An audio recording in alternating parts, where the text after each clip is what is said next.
Энэ салбар хичнээн хүнд ч гэсэн их гоё л доо. Өөрөө ингээд хүмүүс одоо энд яг ажиллаад ороод ирэхээр ингээд хүнийг ингэж айгүй гоё ингэж өдөөж өгдөг. Одоо нэг жил нь хэцүү байлаа гэхэд дараа жил болох юм чинь ингээл айгүй тийм өөдрөг сэтгэлтэй байдаг. Ялангуяа тэгээд нөгөө нэг хөдөө ажиллана гэдэг чинь өөр айгүй гоё. Энэ гоё агаар. Тэгээд өглөө орой нам гүм сайхан намар тэр сайхан тарианууд ингээл станаар салхинд нөгөө тариан төрөө ингээл шуугдаг штэ.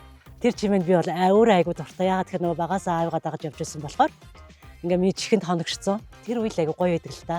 Бид хэд ч одоо хяравт орж үзлээ, ганд орж үзлээ.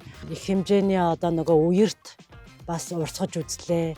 Бүх л байгалийн гамшиг бол үзсэн. Тэгээ манайх ч нөгөө айгүй онцлогтой нөгөө хангаа бүс учраас 8 сарын сүүлээр хяр ороод ирдэг. Тэгээ бид нар одоо нэг гаргалгаа гаргасан. Ерөөсөө эрт тариул зүгээр юм байна. 3 хоногт грац руу ороод ирэхэд тариалт хийхэд бол 90 аятайхан. Тэгээ хярамнаас өмнө болцсон гүйцэждэг. Тэгээ ургацаа хурааж авахд бол айгүй аятайхан тохиромжтой болж ирсэн. Манай гэр бүлийн хүн айгүй их намайг зоригжуулдаг. Тийм тулд би одоо өдий хүртэл одоо ингэ явж байна да. Ер нь бол хэцүү үе зөндөө байсан. Одоо бол яг хэцүү үе бүгдийг нь ардаа хийцэн л гэж харж байгаа.